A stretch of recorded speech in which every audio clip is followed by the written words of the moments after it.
di bawah tulangan sini itu kan tidak ada tegangannya, sedangkan itu kan karena crack. Berarti sedangkan kalau kita lihat di atas tulangan ini kan sudah mulai crack sini, Prof. Nah, tapi dia itu masih punya tegangan. Dalam arti itu apakah teruskan dulu nanti saya jelaskan. Apakah walaupun sudah crack, beton tersebut masih menerima tarik itu, Prof, walaupun sudah crack khususnya di atas tulangan, atau itu gimana, Prof? Apakah itu hanya tulangannya saja? Baik, terima kasih pertanyaannya. Bisa share annotate ya ke saya ya, atau nggak usah, nanti ini saya sudah tahu, saya bahas dari slide saya aja, Vincent. Nanti tolong di stop share screen, nanti gantian saya yang share screen aja. Iya, Bro. Paham sudah bertanya? Ya. Ya, baik.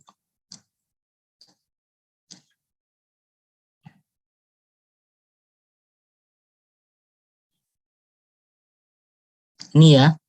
Jadi begini. Saya itu bisa gambar nggak di sini? Nah, di sini bagian yang di daerah sini itu sudah crack memang ya, sudah ada crack semuanya. Jadi katakanlah kita di suatu penampang tertentu, di sini sudah crack sampai ke tingkat ini tadi yang disampaikan itu ya. Nah, perlu perlu diketahui bahwa ini itu bukan menggambarkan istilahnya penampangnya utuh, tapi hanya untuk mencapai sampai tulangannya. Karena kalau enggak gambarnya nanti tinggal begini. Mungkin tinggal begini gambarnya, nanti mungkin tidak jelas malah. Ya, padahal ini tuh maksudnya adalah segitiga sebangun kompatibilitas ya. Artinya nih linear ya, gitu ya. Jadi kalau digambar misalkan segitiganya begini, kemudian putus begitu sampai di situ katakanlah ya. Kemudian ini ada begini saja, kita tidak tahu besarnya ini berapa. Ya. Tapi kalau saya teruskan, ini adalah untuk merepresentasikan bahwa ini adalah segitiga sebangun, ya. Jadi bukan berarti karena di sini masih ada tulangan yang harus dianggap. Ya, di daerah ini kan harus ada tulangan yang dianggap. Yang ini tadi yang ditanyakan itu kan ada tulangan sebetulnya. Nah, ini tulangannya itu yang dianggap sama kita itu adalah tulangan yang sampai di sini itu gitu. Ya. Jadi itu yang mau saya jelaskan itu adanya, sebentar ini ada yang mau masuk lagi. Ya, gitu ya. Jadi ada tulangan yang mau dianggap di situ harus ada tulangan di sini ya. Ya. Nah, jadi di daerah ini ada tulangannya sehingga ini tetap perlu untuk segitiga sebangun. Artinya ini linear. Garis ini adalah linear untuk membentuk segitiga. Ya, gitu ya. Kalau yang tegangan tidak perlu, karena yang tegangan ini nanti dapatnya dari regangan. Kan tegangan itu kalau dulu kita pakai sigma, itu sama dengan tegangan sama dengan beban dibagi dengan ini kan ya, atau tegangan sama dengan regangan dikalikan dengan modulus kalau masih elastis gitu kan, iya kan? Kalau di sini ada tegangannya, tapi kita tidak meneruskan ininya karena kalau regangan itu tetap masih linear, sedangkan tegangan tidak linear. Nah, ini bedanya, ya. Jadi kalau tegangannya digambar, misalkan saya gambarkan begini, penampang saya ya, supaya Anda clear ya, penampang gitu ya. Terus kemudian saya punya tulangan gitu ya. Kemudian saya punya garis netral. Sorry, pencet saya. Jadi punya garis netral, mungkin gambar saya nggak terlalu rapi. Ini menunjukkan diagram regangan. Sebetulnya sampai sini ya, sebetulnya ya. Tapi kalau retak, kita hentikan sampai sini. Mau digambar sampai sini ya nggak apa-apa. Asal Anda tahu bahwa yang melawan hanya baja ini saja. Sedangkan yang atas seluruhnya yang ini melawan. Jadi nggak boleh saya arsir, ini melawan. Yang bawah hanya ini. Hanya yang saya tebal ini aja ya. Kemudian untuk tegangannya itu kalau sudah pada posisi ultimate itu hanya ini aja yang melawan. Nah, udah ultimate ya kan? Sedangkan di sini Pak ini kan ada yang mungkin di garis netral ada sedikit yang belum retak, yang mungkin kecil atau sudah dianggap bersih aja sama kita.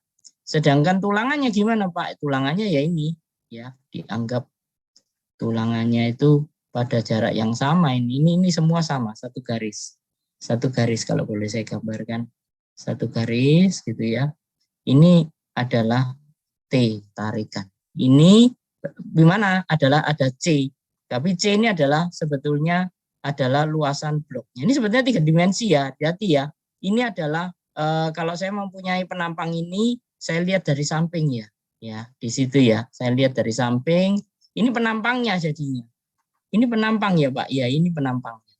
Ini penampangnya. Ya. Sehingga nanti ini bentuknya sebenarnya 3D. Ya, 3D ini sebetulnya ya. Ke arah sana kalau tulangannya tadi katakanlah 3 gitu ya. Ya, ini 3 juga tulang ininya. Nah, begitu 3D ini sebetulnya. Paham ya? Ini penampang saya yang ini gitu, penampang saya. Nah, penampang saya ini posisi ribar saya 3 gitu. Ya, ini semuanya total yaitu T. Kalau mau per masing-masing ya sepertigaan begitu ya. Ini adalah C. C itu adalah blok stres bukan blok stres tapi tegangan saya keseluruhan. Sehingga kalau ditanya C ini gimana? Adalah volume daripada tegangan ini. Diagram tegangan. Begitu ya. Jadi penampang balok saya itu ke sana. Nah, ini balok saya ke sana.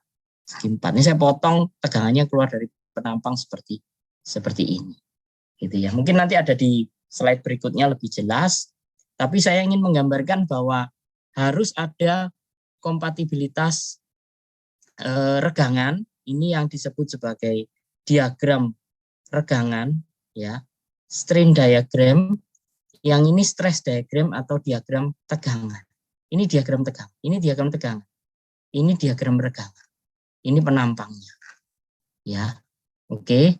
Jadi pada saat kondisi kekuatan beton kita adalah kondisi kekuatan pada saat beton kita mencapai kekuatan batas ya, pada saat kondisi maksimum itu tadi. Bentar, saya jelaskan lagi mungkin lebih jelas lagi. Enak pakai annotate ini ya sebetulnya. Nah, ini bisa. Ya. Jadi misalkan sebuah penampang saya ini, ingat ya, ini lentur ya. Lentur itu makanya mekanika bahan Anda harus banyak review ulang ya. Nanti harus Anda lihat bahwa diagram itu ada beberapa ya. Yang paling pertama diajarkan adalah aksial atau normal, kemudian ada lentur ya. Lentur akibat momen. Kalau aksial akibat beban gaya normal ya, gaya tekan atau gaya tarik pada penampang. Anda mungkin sudah tahu. Kalau lentur akibat momen. Kalau tegangan geser ya akibat gaya lintang atau gaya geser ya. Ya. Shear ya, shear force. Jadi kalau misalkan lentur berarti penampang Anda ini kena apa ya istilahnya di balok Anda ini seperti ditekuk, dibengkokkan, ditekuk, itu lentur ya. Kalau aksial ya balok Anda ini secara panjang ditekan sama Anda atau ditarik oleh Anda. Begitu ya. Gambaran paling mudah supaya bisa menggambarkan. Saya nggak tahu apakah di mekanika bahan juga dijelaskan konsep yang sederhana supaya Anda memahami apa yang terjadi pada batang atau balok yang sedang Anda tinjau. Jadi apa yang namanya lentur akibat bending moment. Apa itu bending moment, bekerjanya seperti apa, Anda sudah mulai punya bayangan. Bahwa kalau bending moment pasti karena di bengkok ada sisi yang tertarik, ada sisi yang tertekan. Sedangkan kalau gaya tarik, ya pasti semua tarik. Kalau gaya tekan, ya pasti semua tekan. Kan begitu ya. Dan kalau misalkan akibat lentur atau bending moment, itu pasti ada garis netral. Ingat, ya sumbu netral. Anda sudah tahu apa itu namanya sumbu netral. Kok netral, Pak? Ya netral. Netral itu artinya apa, Pak? Ya tidak memihak siapa-siapa. Kalau Anda ditanya, Anda memihak tim A atau tim B? Saya netral. Maka saya tidak memihak tim A dan tim B. Berarti saya di sumbu netral juga demikian. Ya, ditanya, kamu tegangannya tekan atau tarik? Wah, saya tidak ada tegangan. Tegangan tarik tidak, tekan tidak. Saya 0. Berarti kalau di sumbu netral tegangannya 0, Pak. Iya. 0 tegangannya. Berarti bergeser sedikit ke atas sumbu netral dan ke bawah sumbu netral ada tegangan. Iya. Tergantung dari arah beban dan bending momennya, apakah momen positif atau momen negatif. Anda sudah tahu di mekanika teknik apa yang dimaksud momen positif dan apa yang dimaksud momen negatif. Ya, dari situ Anda tahu bahwa kalau sebuah material, misalkan saya berikan gambaran yang sederhana ya. Waduh, kok besar sekali.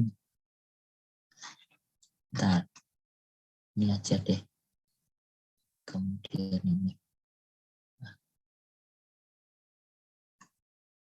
Kok nggak bisa?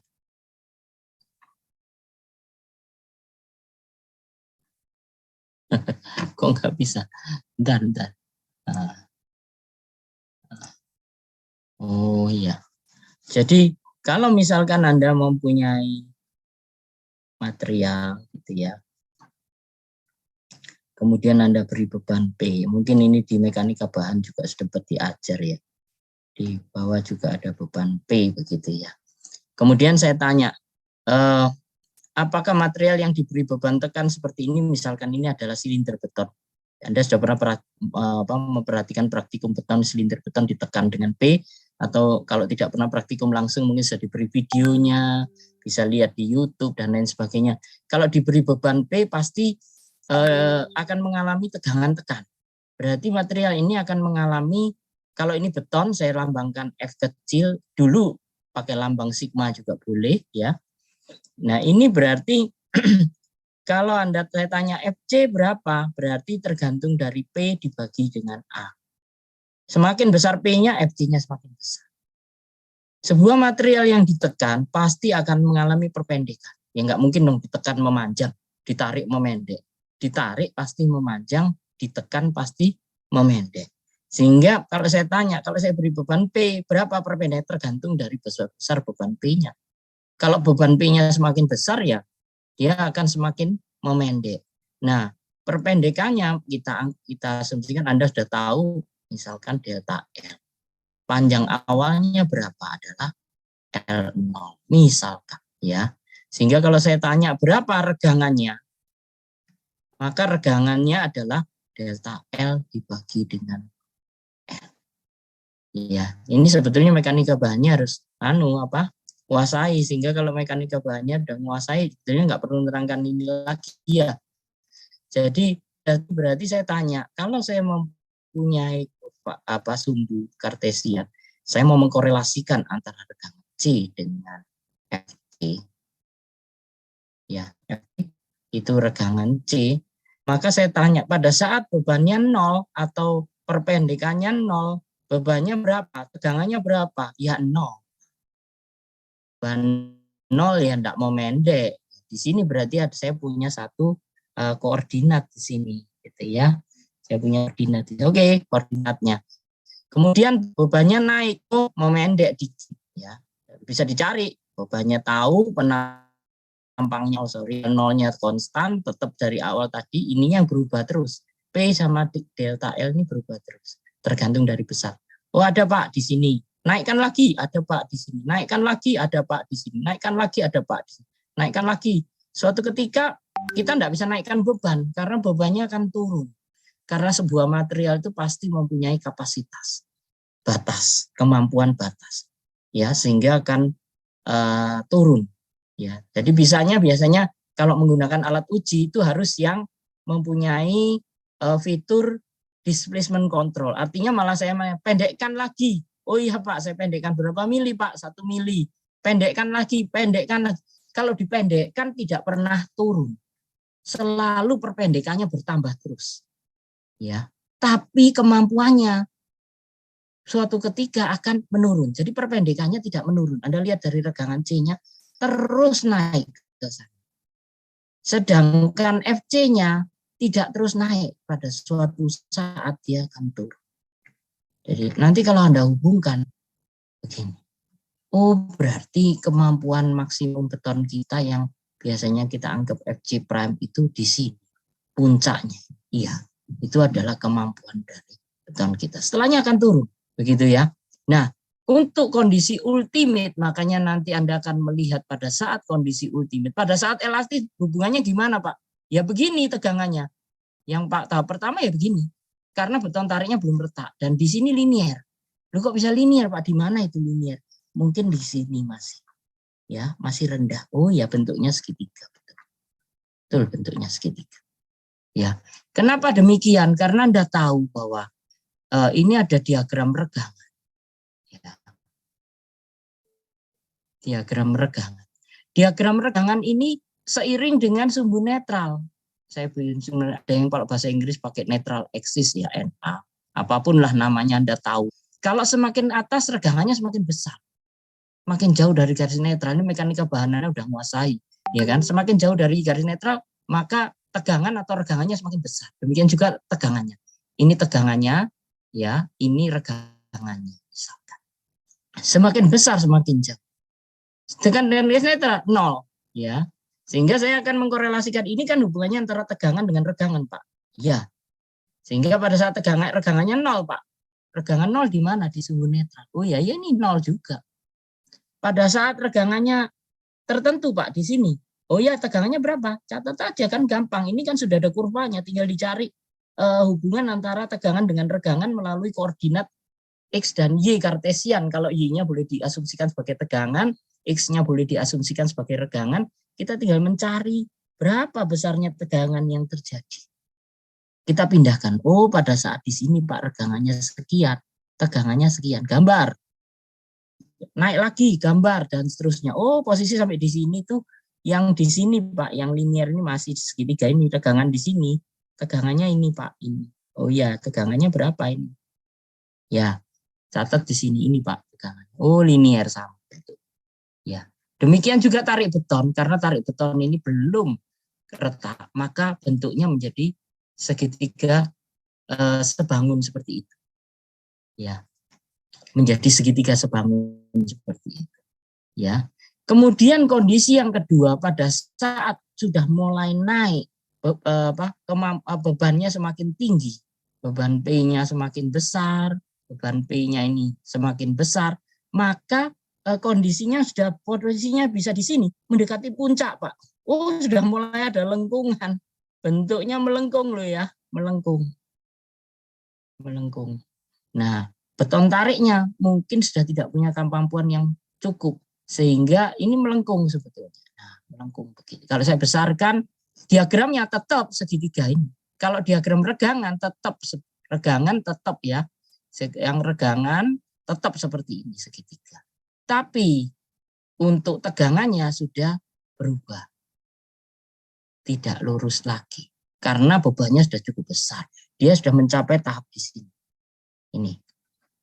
Sampai di sini. Ya. Ini tinggal bajanya saja. Ya. Ini betonnya mungkin ada, abaikan. Ya, jadi hanya begini. Jadi sudah mulai melengkung. Pada saat kondisi ultimate ini sangat tidak terlihat, nanti gambarnya yang balik slide berikutnya lebih jelas. Regangannya udah besar, tetap linear regangan. Tidak khawatir, tetap lurus. Ya, kenapa kok ini mestinya kan sudah habis Pak? Ya, tidak apa-apa. Hanya mau menunjukkan segitiga sebangun sampai batas tulangan. Kalau Anda tidak tahu. Kalau saya gambar tadi saya sebutkan gini terus kemudian gini. Ini panjangnya berapa Pak? Ini panjangnya berapa Pak? Ah bingung kan maksud banyak. Kalau ini saya sudah gini kan lurus. Anda sudah tahu. Karena ini matematika segitiga sebangun Anda sudah tahu. Bermain dengan rasio saja ya kan? Sudah tahu. Tapi kalau tidak saya teruskan garisnya, itu sebetulnya garis itu fiktif juga kan. Jadi hanya untuk membuat supaya kita tahu itu segitiga sebangun. Nah, kondisi beton pada saat ini adalah di sini. Karena pada saat ultimate itu dianggap tidak pada puncak, yaitu setelah turun sekitar 85% dari puncak, itu baru dianggap ultimate. Sehingga bentuknya, itu kurvanya akan bentuknya seperti ini. Bentar, saya boleh ganti warna biru. Jadi bentuknya seperti ini pada saat ultimate.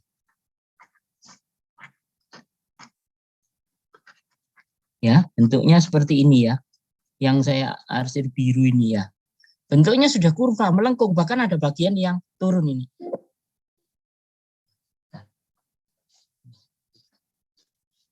Ya.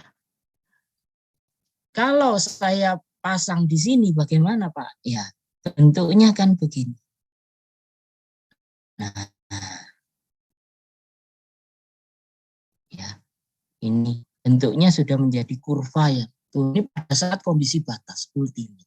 Jadi beton pada saat kondisi ini adalah kondisi terakhir. Inilah yang dihitung sebagai kapasitas daripada penampang balok kita. Ya, sehingga nanti Anda harus mencari berapa gaya C-nya itu adalah volume dari ini. Kalau ini 3 dimensi bentuknya seperti itu. Nanti akan dilihat dari slide berikutnya. Mungkin Anda sudah sempat buka-buka. Ini adalah saya menggambarkan yang kecil ini tidak kelihatan. Ya, ini hanya ilustrasi saya perbesar. Nanti pun di textbook juga diperbesar supaya Anda tahu bentuknya seperti apa. Padahal pada kenyataannya mungkin kecil seperti ini, ya, pipi seperti ini, hampir tidak terlihat. Mungkin karena garis netralnya sudah cukup tinggi tadi seperti yang ditanyakan Vincent, kan garis netralnya naik terus. Loh, kok bisa naik terus, Pak? Loh, karena letaknya naik terus. Ya, karena letaknya naik terus ya garis netralnya naik terus, penampangnya mengecil terus kok. Garis netralnya berusaha untuk mencari keseimbangan baru terus-menerus seiring dengan besarnya beban yang terjadi dan gaya dalam yang terjadi pada penampang di posisi tertentu. Jadi garis netralnya itu kan bisa berarti garis netralnya itu tidak lurus ya Pak sepanjang balok ini. Garis netralnya tidak lurus ya. Gambar saya kok ya tidak lurus begini ya Pak, tidak lurus. Ya tidak. Garis netralnya bisa naik turun gitu ya, bisa naik turun garis netral mengikuti dari penampangnya. Jadi biasanya yang di bagian paling tengah yang bebannya paling besar, yang gaya dalamnya paling besar, momennya paling besar, itu akan mengakibatkan garis netralnya akan naik lebih tinggi dibandingkan di penampang lain di sepanjang balok. Jadi di penampang lain. Jadi penampang yang momennya besar, maka garis netralnya akan semakin tinggi. Ya. Tapi pada saat kondisi elastis garis netralnya sama. Tapi begitu ada yang retak, maka garis netralnya akan berpindah-pindah mengikuti untuk mencarikan keseimbangan baru. Ya, equilibrium baru. Kondisi equilibrium yang baru. Sehingga semuanya akan menjadi statika dengan semua sigma gaya ataupun gaya dalam yang bekerja harus sama dengan 0 atau sama. Supaya dia stabil, dia tidak bergerak, dia seimbang. Ya, kondisinya adalah statik, berhenti, diam, ya. Kondisinya equilibrium, seimbang, setimbang, apalah namanya. Pokoknya memenuhi persyaratan keseimbangan gaya. Jadi semua gaya ini akan saling meniadakan, ya. Karena kalau gayanya tidak meniadakan, masih ada, ya jalan baloknya. Ya, kayak mobil gitu ya, jalan. Apalagi kalau dikasih roll, dikasih roda, ya jalan terus. Tapi kalau gayanya ini balance, equilibrium, seimbang, maka akan berhenti. Dia tidak akan bergerak kemana-mana. Dia akan berusaha untuk mengimbangi gaya luar dengan keseimbangan gaya dalam untuk mencapai equilibrium. Di situ, ya. Ini sebetulnya di mekanik bahan sebetulnya. Jadi beton ini kebetulan salah satu material aja yang memanfaatkan kondisi seperti itu, gitu ya. Nah, mungkin ada yang mau ditanyakan lagi? Vincent Jadi, atau Pak, saya izin tanya, Pak. Ya, silakan. Kemarin itu di slide Bapak yang di slide ketiga itu ada istilah modulus of rupture, Pak. Itu istilah yang baru saya dengar gitu, Pak. Ya, itu ya. apa, Pak? Terima kasih, Pak. Modulus of rupture itu biasa dipakai di bidang beton, ya. Yaitu adalah untuk menyatakan kemampuan tarik daripada beton akibat lentur, akibat lentur, ya, akibat lentur. Jadi beton yang mengalami lentur pasti ada daerah yang tertekan dan tertarik. Daerah yang tertarik ini pada suatu saat apabila beban menjadi semakin besar, maka akan mencapai kapasitas atau kemampuan tarik. Seringkali orang bertanya, berapa sih kapasitas tarik beton itu? Ya, karena biasanya beton ini paling besar dipakai itu untuk memikul lentur, entah kombinasi dengan aksial ataupun lentur murni, ya. Banyak dipakai untuk lentur sehingga ditanyakan kalau sisi tariknya kemampuannya berapa? Kan tidak sama dengan tekannya. Iya, karena dari awal kuliah saya sudah menjelaskan bahwa beton ini mempunyai kelebihan dalam hal tekan, tapi dia lemah dalam menerima tarik, ya, sehingga kemampuan tariknya bisa 1/7 sampai 1/10 dari kemampuan tekannya. Jadi cukup rendah kemampuan tariknya, sehingga kita tidak bisa mengandalkan apabila terkena bending moment atau momen lentur bahwa tarik beton ini bisa kita andalkan untuk memikul beban karena sangat kecil. Kalau kita paksakan, maka penampang beton akan sangat besar karena membutuhkan beton yang dengan penampang yang besar untuk menurunkan tegangannya, dan ini tidak visible. Ya, yang pertama. Yang kedua juga brittle, getas seperti yang saya sebutkan tadi. Beton ini material yang getas ya sifatnya. Sehingga kalau sebelum gagal itu tidak menunjukkan gejala deformasi yang besar. Ya, kenapa itu perlu? Kemarin sudah saya jelaskan juga. Ini konseptual semua, nanti supaya Anda tahu, nanti saya lanjutkan lagi, saya perjelas, saya tekankan lagi dalam hal itu. Jadi karena beton ini mempunyai kapasitas tarik, maka kapasitas tarik akibat lentur ini direpresentasikan dengan yang namanya modulus of rupture. Ya, modulus kalau di kita diterjemahkan modulus ruptur biasanya. Karena kita sendiri juga tidak punya istilah kata rupture itu ya bukan crack, bukan pecah, bukan hancur, bukan remuk. Ya, pokoknya nggak punya istilah. Jadi pecah karena lentur, pecah karena tarik akibat lentur. Loh kan repot mau diterjemahkan. Apa ya? Retak karena tarik akibat lentur. Repotnya, panjangnya begitu. Akhirnya ya kita serap saja dari bahasa Indonesia dengan kata modulus ruptur. Beberapa buku sudah mulai mengenalkan istilah bahasa Inggris yang dinaturalisasi menjadi bahasa Indonesia ya. Karena kita sendiri juga tidak punya istilah, kalau mau kita terangkan dengan kalimat ya panjang gitu ya. Jadi akhirnya tidak bisa merepresentasikan satu parameter begitu ya. Jadi itu modulus of rupture, dan modulus of rupture ini karena tidak bisa didapatkan langsung secara mekanika, maka angka-angka itu diperoleh dari hasil eksperimental. Ya, pengujian eksperimental balok yang jumlahnya cukup banyak dengan berbagai parameter, berbagai kekuatan atau FJ prime itu diuji semuanya, kemudian datanya diplot korelasinya terhadap mutu beton dan juga yang kita sebut sebagai kemampuan tarik akibat lentur yang modulus of rupture tadi. Dan dijumpai bahwa ada korelasi antara kemampuan tarik akibat lentur modulus of rupture tadi dengan kekuatan tekan beton FJ prime. Dan korelasinya tidak linier tapi dalam bentuk akar. Ya, akar dari FJ prime itu linier terhadap modulus of rupture atau modulus struktur tadi. Modulus struktur linier korelasinya dengan akar FJ prime, namun begitu tidak satu-satu, tapi modulus of rupture 0,62 dari akar FJ prime. Kalau yang lama 0,7 karena dibulatkan, tapi SNI yang baru sudah menganut sesuai dengan ICA yang baru, koefisiennya adalah 0,62. Begitu Randy. Jadi modulus of rupture itu adalah kemampuan tarik beton ya, yang berasal bukan dari tarik langsung, bukan berasal dari splitting, tapi berasal dari kekuatan lentur. Ya, jadi kekuatan tarik balok akibat lentur tadi itu yang saya sampaikan, gitu ya. Oke. Terima kasih, Prof. Ya. Ada lagi mungkin yang mau ditanyakan? Saya kembali ke Vincent tadi yang tanya mengenai hal ini. Sudah dimengerti, Prof. Ya, kalau ada yang nggak jelas ditanyakan ke saya ya. Jadi sementara seperti itu penjelasannya, tapi kalau ada yang mungkin dipelajari belum clear, tanyakan. Jadi beton itu memang mempunyai kondisi seperti itu ya. Bentar, saya hapusnya dulu supaya bersih.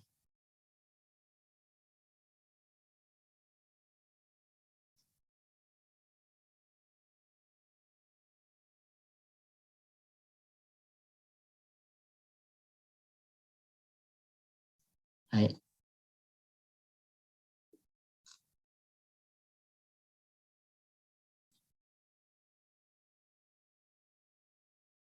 Nah, ini sebetulnya nggak terlalu saya perlu jelaskan sebetulnya ke Anda, karena ini biasanya kalau nanti S2 atau S3 diperlukan, karena ada hubungan sebetulnya kalau mau menghubungkan momen itu bukan dengan menggunakan lendutan balok, tapi dengan kurvatur. Kurvatur itu adalah apa sih? Sudut putar pada diagram regangan. Jadi sudut putarnya. Jadi kalau Anda mempunyai seperti ini, begitu ya, seperti ini, sudut putarnya ini yang tadi ada diagram regangan, gitu ya. Maka sudut putarnya ini, sudut putar ya, ini sudut putarnya ini adalah disebut sebagai kurvatur. Ya, diberi lambang V ya, phi bahasa Inggrisnya V tapi ya, diberi lambang V seperti itu. Jadi gini ya lambangnya ya, atau gini ya. Pokoknya lingkaran dikasih strip itu ya, phi itu ya. Sehingga phi itu adalah hubungannya sebetulnya kalau boleh dikatakan adalah karena ini kan segitiga, ini kan regangan, ini kan garis netralnya itu mau Anda sebut Y atau apa. Di sini misalkan disebut Y, maka sudutnya ini adalah theta, ini apa kok theta? V sama dengan regangan dibagi dengan Y. Lu kan mestinya tangan toh Pak. Tangan theta sama dengan regangan dibagi V. Iya betul. Tapi Anda ingat waktu di matematik dulu ya, apa geometri ya, itu kalau sudut kecil, ya kalau sudutnya itu kecil sekali, maka tangan theta itu sama dengan theta itu sendiri. Ya. Dan ini kecil sekali kan perputaran penampang ini, bukan katanya perputaran yang besar. Ya gambar saya besar supaya Anda kelihatan, kalau kecil sekali Anda enggak mikron nggak kelihatan nanti. Tapi kalau misalkan sudutnya kecil, maka tangan daripada sudut itu sama dengan sudut itu sendiri. Makanya theta bisa disederhanakan tangan theta sama dengan theta. Tangan V sama dengan V. V-nya sama dengan epsilon dibagi Y. Nah, epsilon berapa? Epsilon itu kan regangan. Mungkin Anda sudah familiar ya dengan parameter atau variabel-variabel tersebut di mekanika bahan ya. Sehingga itu sama dengan sigma dibagi E. Ya kan? Karena sigma dikalikan dengan apa? Sigma dikalikan dengan modulus regangan dikalikan dengan modulus sama dengan sigma. Ya kan? Kemudian kalau ditanya lagi tegangan. Nah, ini tegangan lentur ya. Sigma sama dengan MY per I. Sehingga V sama dengan M dibagi EI. Nah ini balik lagi kembali ke mekanika sebetulnya ya. Kalau Anda disuruh cari rotasi, disuruh mencari defleksi, itu pasti menggunakan M dibagi EI. Karena itu sebetulnya adalah kurvatur yang mungkin tidak pernah dijelaskan ke Anda. Kita menyebutnya sebagai kurvatur. Kurvatur itu apa? Perputaran penampang karena ada lentur sebetulnya ya, perputaran penampang, sudut perputarannya itu disebut sebagai kurvatur. Nah itu biasanya untuk merepresentasikan penampang balok, deformasi penampang balok akibat lentur itu padanannya kalau akibat momen itu adalah dengan kurvatur, bukan dengan lendutan, bukan dengan rotasi. Karena rotasi itu masih bukan penampang, tapi terkait dengan panjang daripada balok. Kalau Anda pelajari mekanika, Anda akan tahu bahwa kalau mau menghitung rotasi Anda perlu L. Kalau tidak ada L-nya Anda tidak bisa menghitung rotasi. Dan rotasi itu bukan perputaran penampang. Rotasi itu adalah perputaran daripada panjang baloknya terhadap terhadap posisi awalnya. Ya, itu disebut sebagai rotasi. Jadi bedakan antara kurvatur dengan rotasi. Kalau kurvatur ini penampangnya. Anda tahu penampang ya, kalau mungkin di mekanika bahan ada yang menyebut irisan penampang, ada yang penampang cross section ya istilahnya. Jadi kalau baloknya dipotong gitu ya, melintang, maka itu disebut sebagai penampang, atau kalau bahasa Inggris sebutnya cross section ya. Kalau di kita biasanya penampang sudah cukup. Ada yang menyebut irisan penampang, ada yang menyebut potongan penampang dan lain sebagainya, ada yang profil penampang. Silahkan apapun istilahnya, yang penting Anda tahu bendanya seperti apa, begitu ya.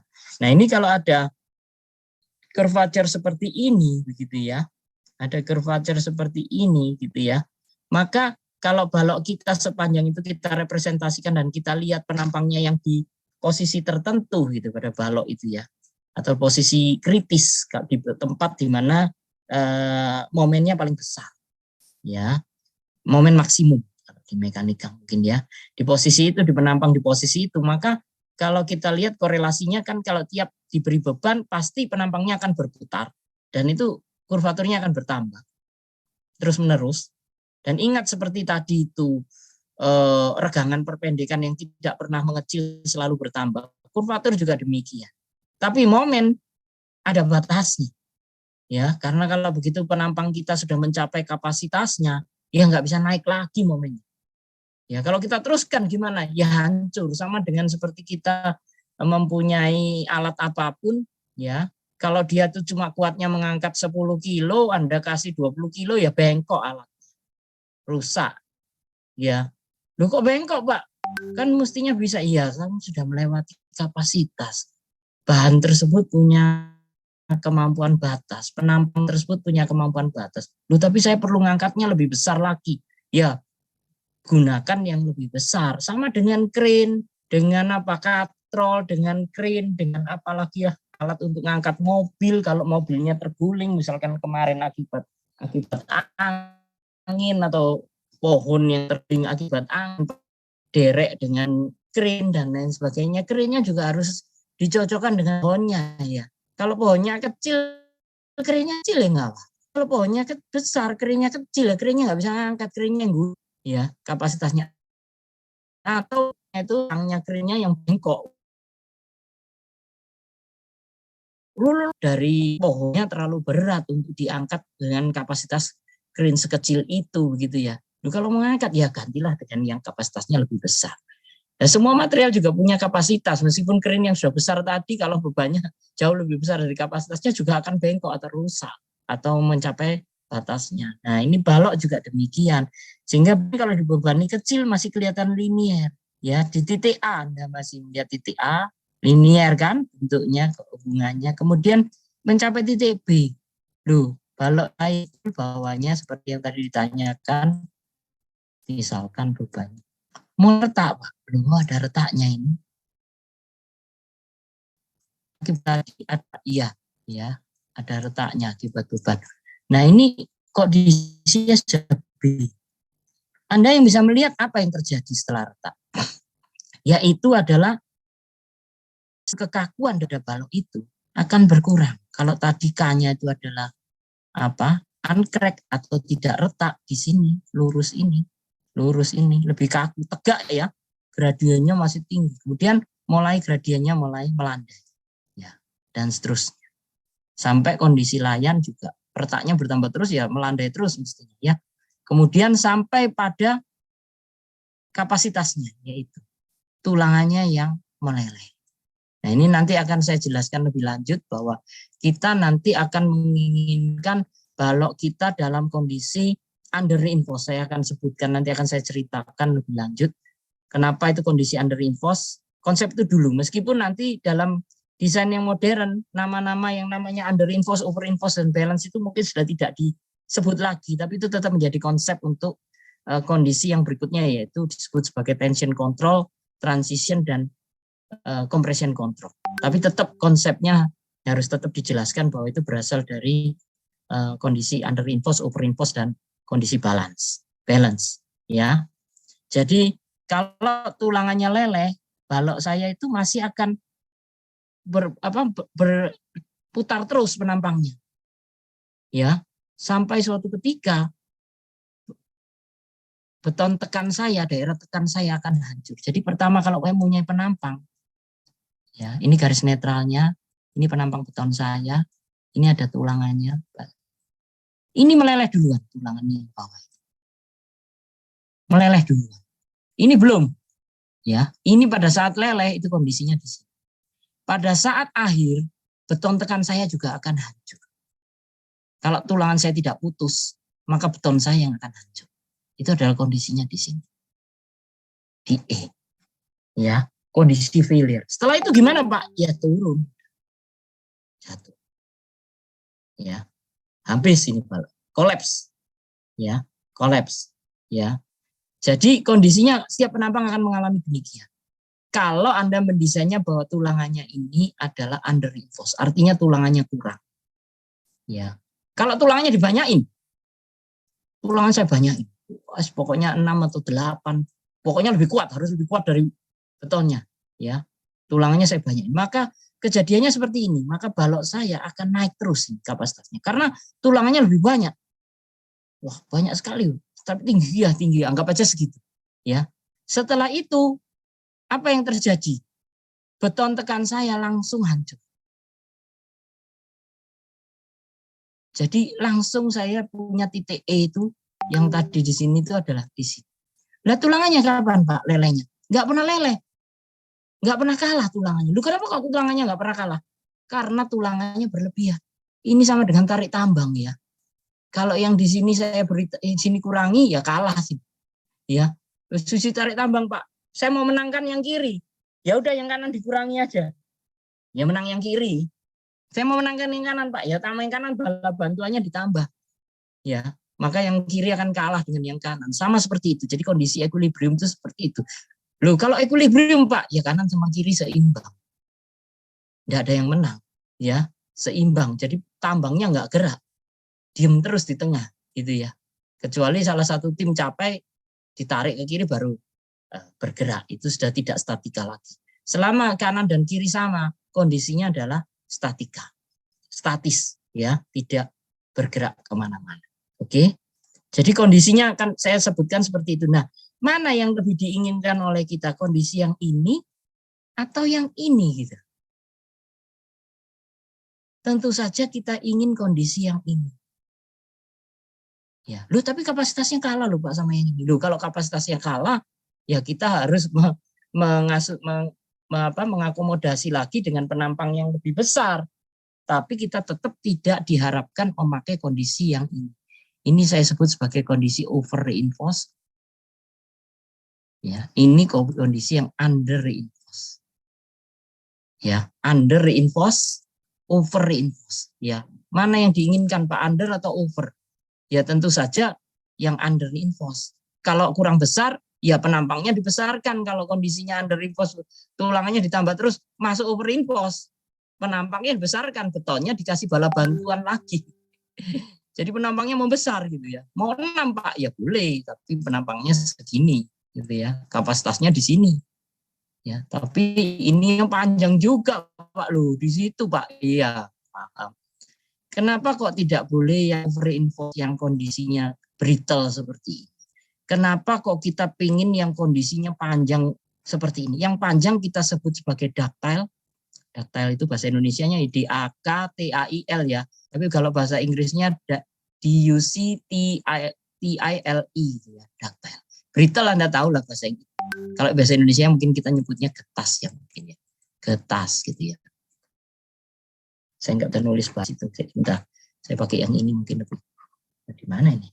Bentar ya. Nah ini mungkin getas gitu ya. Getas gitu ya. Kalau bahasa Inggrisnya gimana Pak? Ya brittle gitu ya. Double T L E. Kalau ini bahasa Indonesianya ya ductile ya, gitu ya. Gitu ya, ductile gitu ya. Oke. Sehingga mana yang kita inginkan? Yang ini atau yang atas itu, yang ini atau yang ini gitu.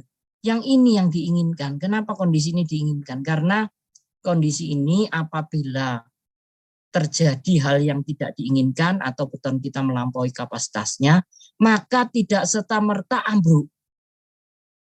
Ya, tidak serta-merta ambruk. Ya rusak ya pasti karena deformasinya besar kok, perputaran penampangnya besar. Anda sudah bisa bayangkan kalau penampang beton saya perputarannya besar, retaknya Pak. Iya, parah Pak retaknya. Iya jelas kan, muter ya pasti retaknya memanjang, melebar, terbuka lebar, menganga dan lain sebagainya. Iya. Tapi kan tidak runtuh. Tidak runtuh. Selama tidak ada belok ke bawah ini, tidak ada terjun bebas ini, balok saya itu masih selamat. Kondisi dimanapun sebelum E ke bawah ini masih selamat saya. Ya, tapi yang ini nggak ada. Begitu tercapai kapasitasnya lebih, langsung terjun payung. Ya, langsung kolaps, ambruk sudah. Ya, ini untuk menggambarkan kenapa kok kondisi under reinforce itu perlu dilakukan. Ya, meskipun Anda mengatakan dalam desain kan tidak boleh terjadi kesalahan, Pak. Kapan kapasitasnya tercapai kalau kita tidak merencanakan sampai kapasitas? Iya, maunya. Ya, dalam konseptual maupun dalam strategi desain seperti itu target kita. Tapi dalam kenyataan di lapangan ada saja yang bisa terjadi kondisi ekstrim. Saya katakan, bukan karena kehendak kita kadang-kadang juga. bisa juga karena kesengajaan, bisa juga karena bencana yang tidak bisa kita ketahui. Ya, jadi kadang-kadang kita musibah kita tidak pernah tahu, ada beban berlebih, ada beban akibat yang lain, kemudian juga kadang-kadang kita itu karena live load ini atau penempatan ruang ini kadang-kadang berubah fungsi, tadinya hanya untuk kelas, kemudian untuk menimbun sesuatu yang berat, yang kita lupa bahwa dulu itu tidak direncanakan untuk memikul beban seberat itu. Gitu. Kemudian kita rubah fungsinya, udah jadikan gudang kan ruangannya luas. Ya ruangannya memang luas, kan tingginya cukup ini bisa tumpuk. Nanti beton atau baja kita masukkan ke gudang semua, kita tumpuk di situ. Ya ruangan volumenya bisa, tapi kapasitas dia untuk menerima beratnya yang belum didesain seperti itu. Nah dulu untuk apa? Dulu hanya untuk aula Pak, untuk orang saja. Tidak untuk menimbun beban, dulu untuk olahraga lah, untuk fasilitas yang lain. Sekarang digunakan, maka harus dipastikan dulu. Kalau overload seperti itu, kadang-kadang ya kalau tahu ya bisa dicegah. Tapi kalau sudah terjadi, wah, kok strukturnya mau rusak lah. Ya. Setelah masuk beban bajanya semua nggak begitu lama, berapa jam kemudian melengkung terus ada hentinya. Ya, wah ini mau kolaps. Nah, tapi kan kenapa kok nggak langsung ambruk, Pak? Ya karena saya mendesainnya under reinforce. Sekarang ini posisinya waktu bergerak terus itu baja tulangan saya yang meleleh mulur terus menerus. Nah, kalau kita harus meninggalkan bangunan itu atau tidak? Ya iyalah, karena sebentar lagi pun kalau Anda tidak meninggalkan, kalau progresif deformasinya terus bertambah, maka itu sudah memberikan indikasi kepada kita bahwa struktur kita akan menuju pada ambang keruntuhan. Ya, mau tidak mau akan runtuh, cuma runtuhnya yang ditunda dan memberikan waktu lebih banyak dengan signal ataupun indikasi tanda-tanda berupa perubahan bentuk yang besar yang bisa dilihat secara visual. Ya, karena yang paling mudah adalah visual. Ya, semua hanya bisa melihat visual. Tapi kalau merasakan tegangannya besar loh di dalam balok ini, gimana cara melihatnya tegangan? Ya, tidak bisa dilihat. Ya, imajiner. Semua bisa kita hitung, angkanya ada. Anda bisa menghitung bonding moment, Anda disuruh gambar diagram momen. Pada kenyataannya setelah Anda lihat itu baloknya, mana diagram momennya? Ya nggak ada Pak, nggak kelihatan di baloknya Pak. Ya, itu hanya gambaran saya aja di kertas Pak, untuk merepresentasikan secara virtual besarnya momen yang terjadi pada setiap penampang sepanjang balok tersebut. Tapi tidak bisa dilihat secara visual. Ya, yang bisa dilihat secara visual adalah apa? Perubahan bentuk. Lendutan, defleksi, rotasi, itu bisa deformasi, itu bisa dilihat, ya. Tapi kalau yang sifatnya tegangan, gaya, semua itu nggak ada yang kelihatan. Ya, bahkan Pak beri beban 50 ton, ya mana angka 50-nya? Ya itu catatan aja. Ada alat ukurnya ya bisa menunjukkan angka 50. Tapi kondisi baloknya sendiri tidak mengeluarkan angka 50 ton enggak ada. Padahal baloknya sudah menderita 50 ton, enggak ada. Atau menderita momen 50 kilonewton, enggak ada. 50 kilonewton meter Pak, mana 50 kilonewton? Enggak ada tulisannya itu. Ya, tapi kalau secara fisik pun enggak bisa dilihat begitu. Makanya saya katakan sekali lagi bahwa ductile itu perlu, under reinforce itu perlu, supaya kalau terjadi kesalahan, baik sengaja maupun tidak disengaja, itu tidak langsung kolaps. Kenapa kalau langsung kolaps Pak? Emangnya kenapa? Wah ya Anda sudah tahu. Ketika Anda mengundi di dalamnya, Anda nimbun selesai, nggak ada perubahan sih. Tiba-tiba bruk. Lu mana? Ya sudah. Terhimpit semua di bawah beton. Ya. Tapi kalau yang ini tidak akan begitu gitu ya. Maka kondisi di dalam desain kesepakatan konsensus kita ya bahwa kondisi under reinforce ini harus selalu dijaga. Anda tidak boleh hanya mengejar kekuatannya, mengabaikan konseptual bahwa balok ini harus tetap datar. Ya, saya tidak mau nambah penampang, saya hanya mau nambah kekuatan, bisa sebetulnya dengan menambah tulangan bajanya sebanyak-banyaknya. Tapi ingat bahwa Anda masuk ke dalam konsep yang salah dalam desain berbasis pada keamanan. Ya, maka nanti struktur Anda atau balok Anda akan mengalami kegagalan seketika.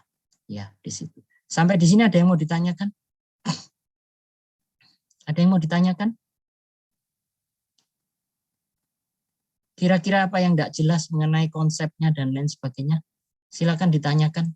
Ya, belum hitung-hitungan ya, belum ya. Ini hanya konsep aja ya. Konsepnya harus paham dulu ya. Nah, saya lanjut lagi ke slide berikutnya. Mungkin ini akan lebih jelas. Ya, balok yang saya desain dengan reinforcement ini sepanjang balok ya. Yang saya beri tanda panah itu adalah spot atau tumpuan ataupun ya perletakan ya. Kalau di Mektek mekanika teknik MT biasanya nyebutnya perletakan ya, entah sendi, sendi roll, sendi-sendi ya. Mungkin ini tumpuan sederhana saja, bisa sendi roll, bisa sendi-sendi. Nah, balok pertama kali itu akan yang balok pertama itu mengalami kegagalan geser. Ya. Kegagalan geser. Ya, karena apa?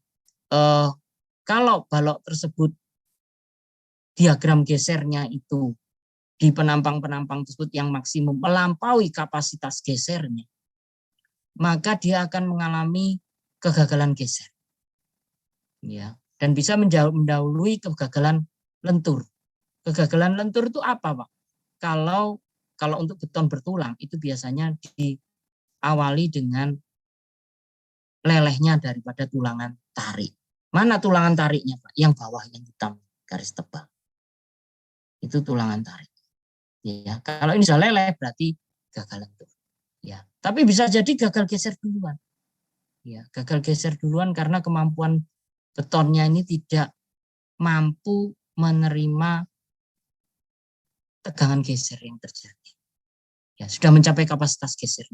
Makanya di dalam mekanika Anda selalu ingat disuruh menggambar minimum biasanya 2 diagram kalau tidak ada beban aksial atau gaya normal yang besar.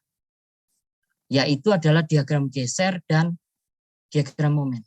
Ya, saya tidak menyebut bidang, mungkin di MT seringkali menyebutnya bidang, tapi bidang itu sebetulnya istilah yang salah karena tidak ada angkanya kalau bidang. Yang betul adalah diagram geser dan diagram momen. Ya, M dan D suruh menggambar.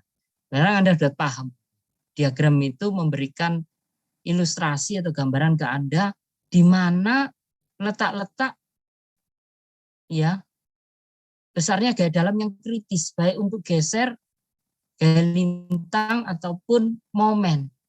Di mana yang besar? Nah, itu yang akan mengakibatkan batang atau balok kita itu mengalami akan di titik tersebut pertama-tama. Ya, karena di situ yang paling besar, paling kritis tentu saja itu akan tercapai kapasitasnya yang paling pertama adalah yang angkanya paling besar, baik geser maupun atau gaya lintang maupun momen. Begitu. Nah, yang kedua coba dilihat, Bang. Saya berikan tambahan tulangan vertikal atau lateral atau apalah namanya, dan kita menyebutnya sengkang B ya, tulangan transversal. Kalau yang tulangan lentur itu disebut tulangan longitudinal karena searah dengan panjang baloknya. Sedangkan yang melintang arahnya teragak lurus disebut tulangan transversal, lateral, ya tulangan melintang, tulangan geser, tulangan sengkang, apapun lah namanya itu, ya, yang posisinya adalah vertikal seperti rusuk ini ya, itu ya, ya. Ini adalah tujuannya untuk membantu memikul geser. Nanti ini akan saya jelaskan lebih lanjut selanjutnya. Tapi nanti kita akan fokus dulu ke lentur, yaitu balok yang mengalami kegagalan lentur terlebih dahulu. Ya. Nanti untuk sengkang ini hitung dan didesain, karena geser perlu dipastikan tidak terjadi. Sebenarnya kita sudah memberi tulangan lentur, lenturnya karena kalau balok beton bertulang aja udah pasti gagal lentur. Tapi begitu kasih tulangan lentur, dia gagalnya geser. Kalau lenturnya lebih kuat. Mana yang gagal? Ya, apakah geser atau lentur? Kalau misalkan tanpa tulangan longitudinal, pasti lentur. Gagalnya. Beton saja melulu. Ya, patah jadi 2. Kalau begitu dikasih tulangan longitudinal, lornya kuat, pindah sekarang gagal geser karena gesernya lemah. Kalau sudah dikasih sengkang begini, nah kalau sengkangnya cukup, dia tidak gagal geser. Dia akan gagal lentur lagi, balik lagi tulangan longitudinalnya akan leleh duluan. Dan kegagalan geser ini juga tidak diinginkan. Kenapa? Karena balok Anda yang mengalami kegagalan geser juga tidak memberikan indikasi visual secara signifikan berupa deformasi yang besar sebelum mengalami kegagalan. Ya, jadi deformasinya kecil. Jadi balok yang gagal geser itu tiba-tiba patah, gitu. Sedangkan lentur enggak. Lentur akan baloknya akan melengkung. Ya, kalau boleh saya gambarkan, balok Anda akan melengkung posisi. Jadi baloknya akan melengkung. Nah, lentur itu ya. Sedangkan baloknya akan putus begitu saja ya, putus, patah jadi dua bagian, gitu. Patah jadi dua bagian. Ya, di sini patah. Ya. Sedangkan untuk lentur, dia akan melentur dua. Dan lentur ini mempunyai defleksi ataupun lendutan yang cukup signifikan sebelum kegagalan. Dan ini sudah bisa dilihat dengan visual. Oh iya, baloknya posisinya udah melengkung. Kelihatan. Sedangkan ini enggak kelihatan. Lurus tiba-tiba tetap lurus. Ada gambaran apa-apa. Tiba-tiba baloknya cuma patah jadi dua bagian gitu saja. Ya, ini tidak diinginkan juga. Makanya geser ini nanti angka keamanannya ataupun faktornya lebih besar daripada lentur. Ya, karena lentur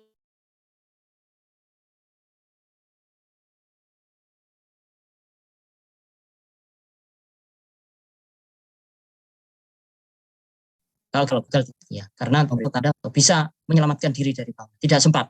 Kalau yang ini sempat, karena kita melihat semakin bagus sudah tinggalkan saja.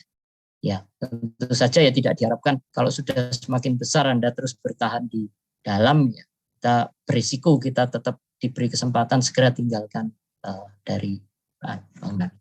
Nah, untuk lentur ada 3 kondisi yang Anda harus ketahui, yaitu yang pertama adalah kondisi under reinforced, yang disebut kondisi under reinforced. Kalau di bahasa Indonesia kan apa ya? Bertulangan kurang.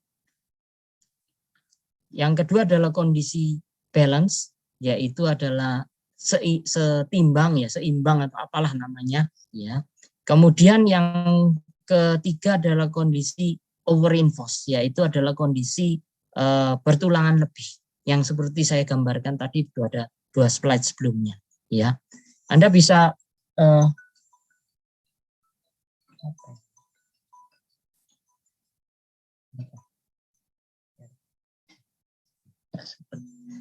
ya. Nah, untuk kondisi under reinforced atau bertulangan kurang itu karena tulangannya lebih sedikit ya, kemampuannya lebih kecil daripada beton tekan. Tulangan, ingat yang saya bicarakan di sini adalah baja batang yang dia mempunyai penampang lingkaran atau bulat itu tadi. Ya. Baja tulangan itu bila mana dipasang kemampuannya kurang terhadap kemampuan tariknya, kurang terhadap kemampuan tekan beton. Kemampuan tarik itu saya beri lambang T, tensile, tension. Kemudian untuk yang tekan itu saya beri lambang C, compression. Betonnya adalah compression, tulangan bajanya adalah tension, T-nya kalah sama C-nya, maka tulangan saya akan meleleh dulu. Ya.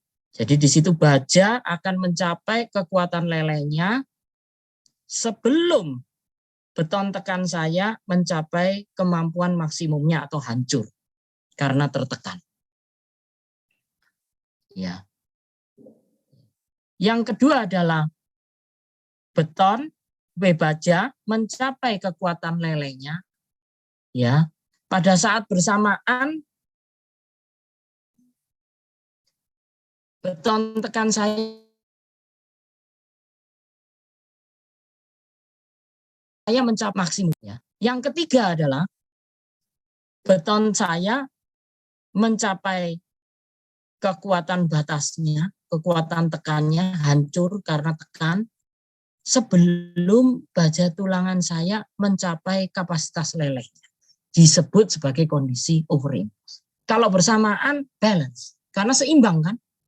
Ya, ini hancur leleh, ini hancur pada saat yang sama, maka kondisinya disebut sebagai kondisi seimbang, balance. Sedangkan kalau misalkan beton tekan saya mengalami kehancuran bulu, baja saya nanti, maka ini kondisinya adalah over reinforce. Artinya saya menempatkan tulangan baja tariknya melebihi dari kemampuan beton tekan saya, sehingga beton tekan saya mengalami kehancuran. Jadi ada 3 kondisi yang bisa terjadi pada penampang saya kalau saya tidak kendalikan. Ya, di sini. Nih, mungkin dengan gambar ini bisa lebih jelas. Ya, kalau saya menempatkan satu tulangan, lihat AS. AS itu adalah luasan tulangan, ya, parameternya supaya Anda ingat. Dan buku-buku beton textbook semuanya akan menggunakan istilah yang hampir sama, mirip-mirip. A itu adalah area, ini bahasa Inggris semua sebetulnya. Ya. A itu adalah area, S itu adalah skill. AS jadi luasan dari penampang batang tulangan baja saya, gitu ya. Nah, harus diingat juga ada satu tambahan parameter baru. Kalau B adalah lebar, H adalah tinggi total daripada baloknya yang mungkin tidak tertulis di situ. Tapi ada tambahan satu parameter yaitu D. D yaitu adalah disebut sebagai tinggi efektif. Ingat-ingat. Kalau yang total adalah ini tinggi total. H biasanya. D adalah tinggi efektif. Jadi kalau disebut D, Anda sudah tahu bahwa D adalah tinggi efektif. Jarak dari serat tekan terluar penampang sampai dengan titik berat daripada tulangan tarik. Titik berat kebetulan 1. Kalau kumpulan ya berat dari kumpulan tulangan tarik. Begitu ya. Kemudian ada lagi istilah NA, neutral axis, atau kalau kita biasanya textbook kita bahasa Indonesia ada yang menerjemahkan menjadi SN atau sumbu netral, ya. Ya, di situ ya. Sehingga pada saat kondisi under reinforce Anda lihat di sini ya bahwa pada saat tulangan saya mencapai regangan leleh, yaitu regangan sama dengan tegangan dibagi modulus. FY adalah tegangan leleh daripada baja tulangan sesuai dengan spek daripada baja yang kita gunakan. ES adalah modulus elastisitas daripada baja. Maka kalau dibagi mendapat regangan leleh, ya pada saat ini meleleh, maka regangan saya masih jauh dari regangan ultimate atau regangan kapasitas daripada beton tekan saya. Masih jauh, lebih kecil. Ya. Tegangannya juga lebih kecil. Ya. Di sini sudah leleh, di sini lebih kecil. Ya. Pada saat leleh ya, pada saat hancur ya bentuknya seperti ini. Ini belum tercapai jauh. Sehingga beton tekan saya adalah mempunyai kapasitas seperti ini. Dikendalikan oleh lelehnya daripada tulangan tarik. Beton tekannya belum mencapai ultimate. Jauh dari ultimate. Karena kondisinya under reinforce. Tulangan saya cuma sedikit. Untuk mengekuilibriumkan, ya cukup kemampuan betonnya sedikit tidak terpakai penuh. Kalau ini tambah banyak, ini bisa terpakai penuh kapasitas. Ya, itu ya. Kemudian untuk kondisi balance, pada saat leleh, tulangnya saya tambah. Misalkan, ini hanya ilustrasi saja ya. Tidak tepat perhitungan ya. Hanya untuk menunjukkan, kalau tulangnya saya tambah jadi 2 misalnya, bertambah lah istilahnya. Maka leleh, tapi beton tekan saya mencapai kapasitasnya, yaitu 0,003. Ya, di situ ya, paham ya. Kemudian untuk pada saat tegangan saya, pada saat tegangan baja leleh, maka beton saya juga FG, yaitu tercapai kapasitasnya. Ingat. Nah, 0,03 ini dari mana, Pak? 0,003 ini adalah nilai yang diberikan oleh code, ECI code berbasis pada konsensus dengan alasan safety juga ya, konservatif. Meskipun itu tidak mesti beton ultimate-nya di 0 bisa jadi lebih banyak, kebanyakan lebih besar dari 0,03. Tapi oleh ACI diambillah nilai, ada yang lebih kecil dari 0,003 tapi jarang. Diambillah yang pantas nilainya adalah 0,003. Untuk menyatakan kalau sudah mencapai 0,003, anggap saja beton itu sudah ultimate. Tidak bisa lebih dari 0,003. Ya, ini untuk kebutuhan desain. Tentu saja ada nilai konservatif yang harus diterapkan dengan safety yang tertentu yang sudah disepakati atau konsensus daripada para ahli beton dengan kajian ilmiah berupa riset, studi, baik eksperimental, numerik maupun analytical yang sudah sangat komprehensif. Begitu ya. Kemudian kondisi yang ketiga kira-kira sudah tahu Anda, berkebalikan aja ya. Bahwa bajanya tambah banyak lagi. Karena kebanyakan, maka bajanya nggak bisa ngeleleh. Ya, regangan bajanya masih lebih kecil daripada regangan leleh. Belum meleleh, tapi beton tekannya sudah mencapai kapasitasnya lebih dulu. Ya, baik epsilon C, aksen maupun Fc prime. Bajanya Pak belum meleleh. Berarti masih Fs ya Pak? Mas, Fs kan masih elastis, iya. Berarti korelasinya Fs adalah epsilon S dikalikan dengan Es. Kalau sudah mencapai Fy, ya sudah hukum apa itu ya namanya ya? Hukum Hooke ya. Hukum Hooke-nya sudah tidak berlaku. Law yang kedua, second principle of law of Hooke, ya. Oke. Itu tidak berlaku kalau sudah masuk leleh. Tapi sebelum leleh masih kondisinya adalah elastic condition, itu masih berlaku Hooke's law ya, the second Hooke's law. Jadi hukum Hooke yang kedua, dan itu biasanya ada di mekanika bahan. Mungkin Anda lihat bukunya Timosenko, Popov ya, Popov, Timosenko atau yang lain, textbook mekanika bahan khususnya ya, mechanics of materials biasanya. Sampai di situ mungkin ada yang mau ditanyakan?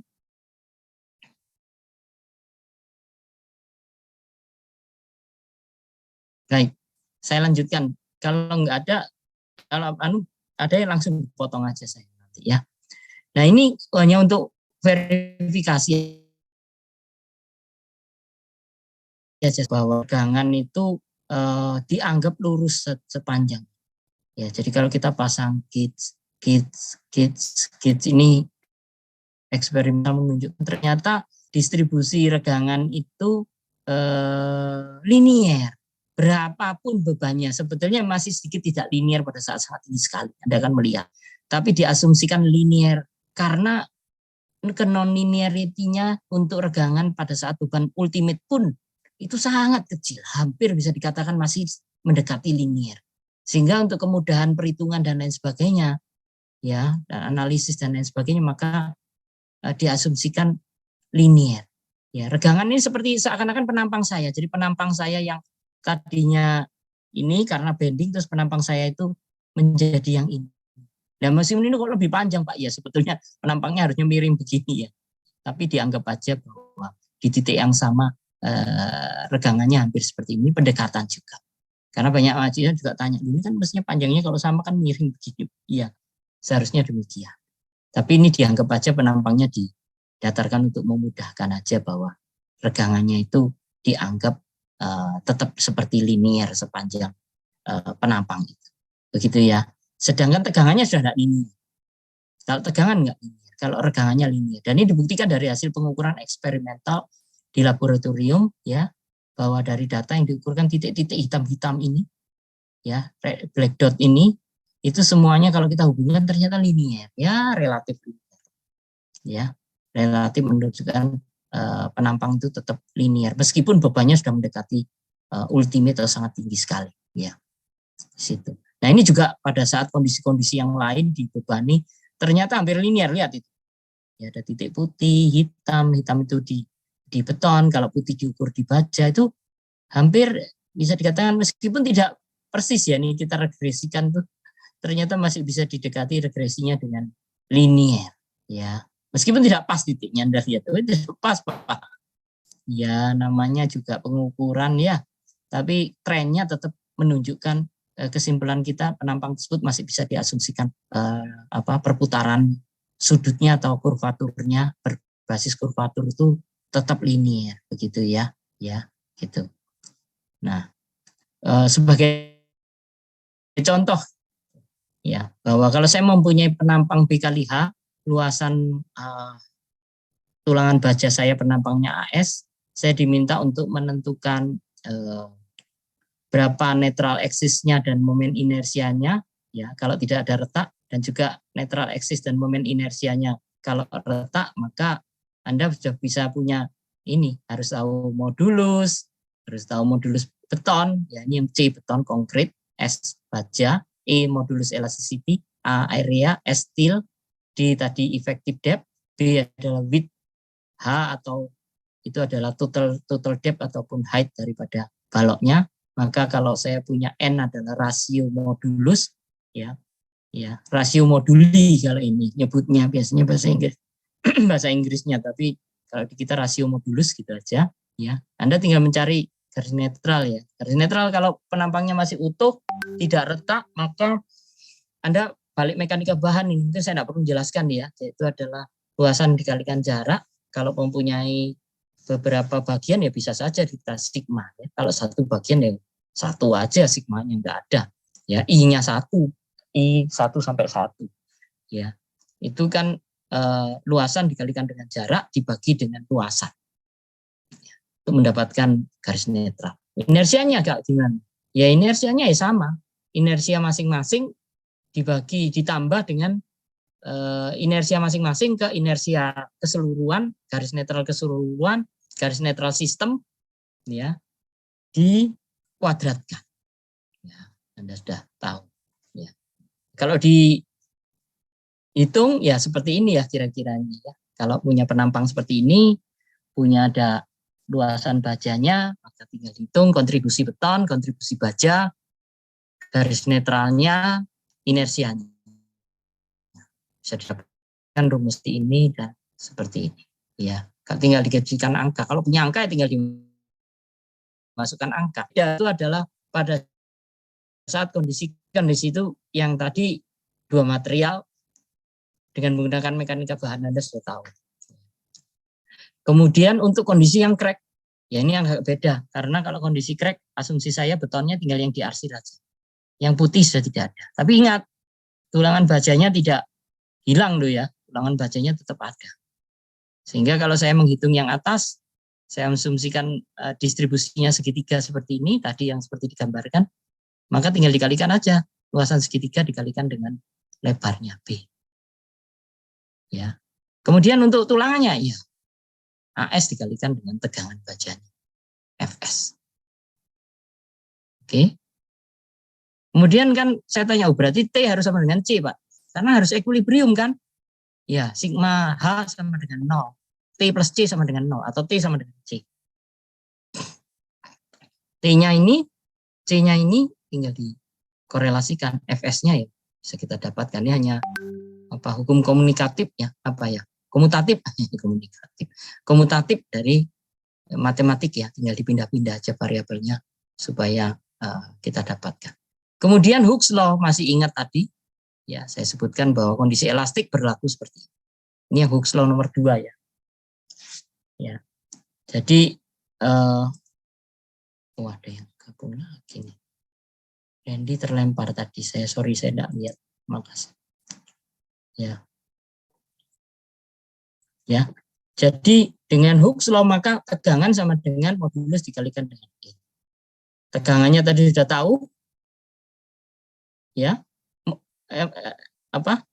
Regangannya sudah tahu, dikalikan dengan modulus. Ya, ini bajanya, ini beton. Ya. Kemudian dilakukan hukum komutatif lagi, matematik ditata. Saya maunya bentuknya seperti ini. Ini puter-puter aja ini ya. Kiri ke kanan, kanan ke kiri gitu ya. Jadi jadinya seperti ini, akhirnya dapat seperti ini. Kemudian harus dicari posisinya daripada Y-bar, Y-strip atau Y-bar ini ya, dengan menggunakan compatibility. Kan kita tidak bisa menyelesaikan ini, Mas. Karena Y-barnya belum tahu juga. Ya, maka kita harus mencari, ingat segitiga sebangun tadi, ya, Y-barnya itu dianggap yang garisnya apapun lah istilahnya, Anda mau C, mau Y, mau apa. Saya kebetulan menggunakan Y-bar. Ya karena buku-buku itu beda-beda, kadang-kadang menggunakan variabelnya, tapi intinya sama sebetulnya kalau saya lihat. Hanya ke basis mekanikanya dia menggunakan dulu variabelnya apa, biasanya terbawa. Ya. Kemudian kompatibilitasnya masih ingat segitiga sebangun, epsilon dibagi D min strip itu ini, ya kan, segitiga ini sebangun, sama dengan ini dibagi dengan di rearranging, disusun ulang, ya, tukar-tukar tadi itu, ya, epsilon C per epsilon S sama dengan. Nah, ini masih ingat tadi. Ini epsilon C, epsilon S. Ya. Maka saya korelasikan nanti. Gitu ya. Nah, masih saya korelasikan. Yang ini, mana tadi? Sorry, ini. Ya. Nah, misi ini, kemudian yang ini slide sebelumnya. Kemudian diatur ulang lagi, dijadikan bentuk kuadratik. Ya, menjadi seperti ini.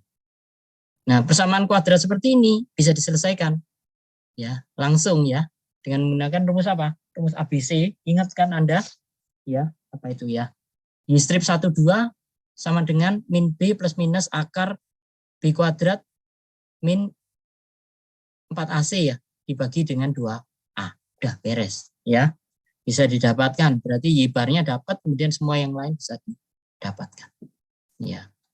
Ya. Ingat bahwa kalau Anda mau menyederhanakan biasanya di buku-buku textbook bahwa mengenal yang namanya rasio tulangan terhadap luasan penampang beton.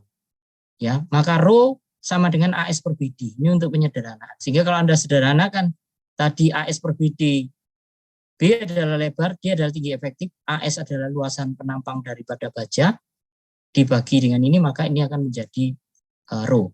Kalau disederhanakan menjadi bentuknya seperti ini. Ya. Ya, kalau Anda ringkas lagi dalam matematik bentuknya menjadi seperti ini, sama saja. Ya, ingat baru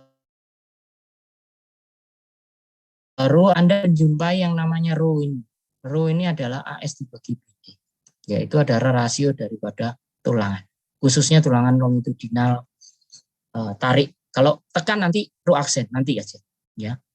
Ini kalau diselesaikan secara rumus ABC, ini seperti ya. Kemudian tinggal diselesaikan dengan mengalihkan B. Ya. Kemudian inersianya gimana? Inersianya sama saja. Hanya bawahnya kosong. Ya, bawahnya kosong sehingga nanti ini terhadap ini dipindahkan garis netralnya, ini juga terhadap dia sendiri dipindahkan garis netral. Sehingga yang penampang beton ini yang kontribusi daripada tulangan bajanya. Ya. Oke. Kalau dikasih contoh soal, mungkin ini satu contoh soal, ya. Setelah itu kita tanya jawab. Jadi ada satu contoh soal diberikan angkanya semua seperti itu.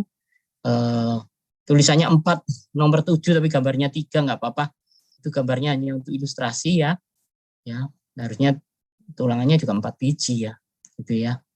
D-nya sekian, B-nya sekian, hanya sekian. Maka yang pertama Anda cari adalah rasio modulus ES per EC. Kemudian luasan tulangan bajanya per biji adalah 0,6 inch. Kalau 4 biji adalah 2,4 inch. Kemudian di stripnya tadi sudah ada rumusnya, tinggal dimasukkan aja. Pada saat uncrack itu tidak retak ya. Jadi mendapatkan 9,47.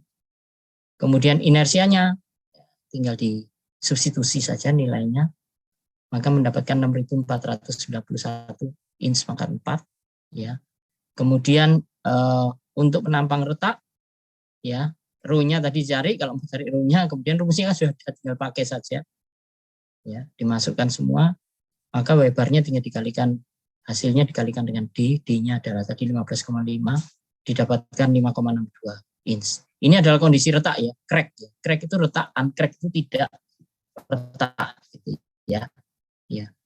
Kemudian untuk inersianya tinggal masukkan rumus, tadi rumusnya ada semua, kontribusi beton, kontribusi baja didapatkan 2.584,244. Ya. Ini sebetulnya. Yaitu adalah perubahan daripada garis netral. Ya. Sebelum retak garis netralnya lebih dalam. Yaitu di 9,47 inch. Namun setelah retak garis netralnya akan naik. Ya, ini sudah wajar sesuai dengan apa yang kita ilustrasikan sebelumnya, bahwa kalau ada retak maka garis netralnya akan naik ke atas. Menjadi lebih dangkal, yaitu 5,62. Ya. Bagaimana dengan momen inersianya? Momen inersianya pada saat sebelum retak lebih besar. Yaitu 6.491 inch pangkat 4. Setelah retak menjadi 2.584 inch pangkat 4. Maka penampang yang retak itu akan kehilangan bahkan lebih dari separuh daripada kekuatannya atau kekakuannya. Ya. Sehingga kalau Anda tidak tolong dengan menggunakan baja tulangan, maka tidak mungkin penampang itu bisa survive, gitu ya. Jadi Anda harus tolong dengan baja tulangan. Dengan baja tulangan maka kekuatannya tidak berkurang, ya. Kekakuannya yang menurun secara drastis, ya. Karena baja tulangannya tadi yang akan mengambil alih kekuatan daripada beton tarik. Ya, bahkan baja tulangan ini biarpun jumlahnya secara luasan lebih jauh lebih kecil daripada luasan beton tariknya, tapi dia bisa mengambil alih karena kekuatan lelehnya jauh lebih tinggi daripada beton. Ingat bahwa beton kekuatannya di kisaran puluhan yang normal, ya. Meskipun sekarang ratusan juga sudah ada beton yang ultra high strength concrete, tapi untuk beton yang normal kekuatannya di puluhan MPa misalnya. Ya. Kalau di PSI satuannya di ribuan PSI, ya.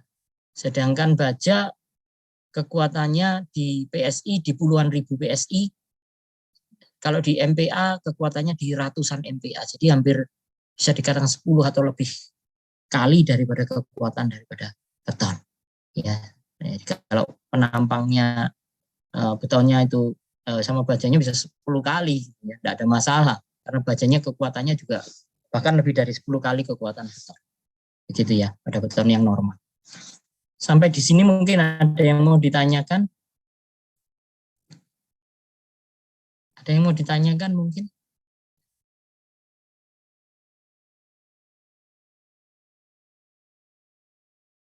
Kemudian saya lanjutkan sedikit lagi, ya, untuk menggenapi itu dulu aja supaya tidak terlalu banyak. Saya minta Anda untuk belajar, ya, untuk membaca, ya. Dan pertemuan berikutnya saya harap betul-betul berharap ini ada pertanyaan dari Anda, karena saya khawatir sekali kalau ini tidak bisa diserap begitu, ya. Anda harus bertanya ke saya supaya saya bisa membantu, ya. Nah, untuk asumsi dasar dari teori lentur itu ada beberapa yang penting yang harus Anda ingat. Itu adalah tatap datar tadi yang digunakan untuk regangan. Jadi regangan itu pada saat belum ada apa-apanya vertikal, setelah ada miring muter, ya. Tadi ada rotasinya itu yang disebut kurvaturnya itu. Nah, itu yang miring itu juga tetap datar, yang seperti saya tunjukkan terbukti dari hasil verifikasi atau validasi dari hasil eksperimen. Pengukuran menunjukkan penampang itu tetap relatif bisa dikatakan datar, ya, sehingga datar ya. Kalau Anda itu sangat tinggi, jadi lebarnya itu salah satunya, bukan hanya lebarnya, ya, sebetulnya jangan ini menjadi konsep dulu. Lebarnya 4 kali daripada tingginya lebih dari 4 kali lebar. Jadi ramping itu baloknya memanjang ke atas. Nah, ini mengakibatkan distribusinya tidak linear ternyata. Dari hasil penelitian menunjukkan kalau sudah lebih besar dari 4 kali itu penyimpangannya sangat besar. Sehingga kalau diasumsikan linear itu akan terjadi ketidaksesuaian. Namun pada umumnya balok itu tingginya biasanya tidak lebih dari 2 kali daripada lebarnya. Balok secara umum. Kecuali Anda membutuhkan balok yang betul-betul sangat tinggi, ya. Di BIM kita seringkali terjemahkan balok tinggi, kalau bahasa Inggrisnya itu dalam, sebetulnya balok dalam. Tapi di kita terjemahkannya seringkali balok tinggi karena baloknya itu tingginya jauh relatif lebih besar daripada lebarnya, gitu, ya. Ya. Untuk lentur tidak berlaku. Balok tinggi di luar konsep lentur ini, ya. Kemudian yang kedua yaitu adalah regangan pada baja. Itu sama dengan regangan pada beton pada atau posisi yang tertentu setinggi penampang. Jadi di posisi manapun regangan beton di setinggi penampang di posisi yang ini harus diingat. Untuk regangan, ya, regangan, strain bahasa Inggrisnya, bukan stres, bukan tegangan. Ingat, kalau tegangan tidak akan sama karena materialnya beda. Tapi regangan akan sama. Kalau materialnya sama, ya sama. Kalau materialnya sama, ya pasti sama tegangan. Tapi kalau materialnya beda, ya tegangannya tidak sama. Meskipun regangannya sama. Itu harus Anda ingat. Kemudian yang ketiga yaitu adalah tegangan. Nah, ini tegangan ini ya. Pada beton dan baja itu tidak sama. Nah, karena tidak sama, tegangan itu harus didapatkan dari hasil regangan. Yang kita dapatkan dari hubungan antara tegangan dengan regangan, diagram tegangan dengan regangan material masing-masing. Ya, diagram atau kurva tegangan regangan material masing-masing. Yaitu beton sendiri, baja sendiri. Beton sudah Anda ingat tadi, diagramnya masih Anda ingat kan?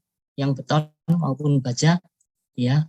Kalau beton bentuknya masih ingat ya tadi ya, ini ya. Kalau baja bentuknya masih ingat juga ya. Nah, gitu ya.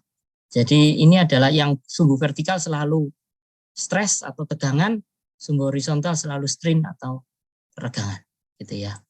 Oke, kalau nggak jelas nanti tanyakan ke saya lagi. Kemudian, ya, tegangan tarik daripada beton diabaikan ya pada saat menghitung kekuatan batas atau kekuatan maksimumnya atau kekuatan ultimate-nya diabaikan. Makanya Anda tadi tanya, C lawan T pada saat crack, Anda lihat, kan mana betonnya? Enggak ada. T-nya hanya berdasar dari AS kali Fs atau AS kali Fy, tergantung apakah tulangannya leleh atau tidak. Ya, jadi betonnya sudah enggak ada. Ya, yang tarik. Kemudian beton itu diasumsikan gagal pada saat regangannya mencapai 0,003. Ini sudah saya jelaskan tadi, bahwa ini adalah hasil konsensus bersama dan ditetapkan dalam code.